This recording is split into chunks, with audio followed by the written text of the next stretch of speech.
స్త్రీ లేనిదే జననం లేదు, స్త్రీ లేనిదే గమనం లేదన్నారు మంత్రి గుమ్మడి సంధ్యారాణి. మహిళలను గౌరవించలేని వారు 11 సీట్లతో ఎలా మిగిలిపోయారో అందరికీ తెలుసునని వ్యాఖ్యానించారు.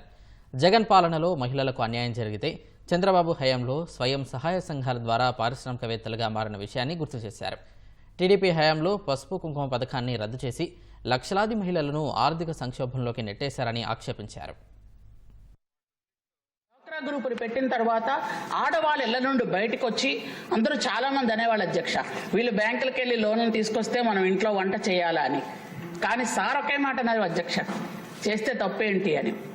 ఖచ్చితంగా ఆర్థికంగా ఎదగాలి, 50 రూపాయలకి 100 రూపాయలకు కూడా ఇంట్లో భర్త దగ్గర అన్నదమ్ముల దగ్గర చేయి చాపకుండా ఆర్థికంగా ఎదగాలని పెట్టినటువంటి ఆ పథకం.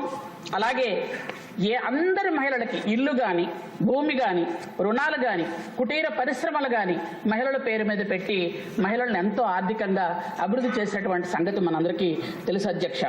అలాగే ముఖ్యంగా ఇంట్లో ఒక ఆడపిల్ల చదువుకుంటే ఆ కుటుంబం అంతా చదివినట్టే అని గౌరవ ముఖ్యమంత్రి వర్యులు చెప్పినటువంటి సందేశం మనం చాలాసార్లు విన్నాం, అధ్యక్ష.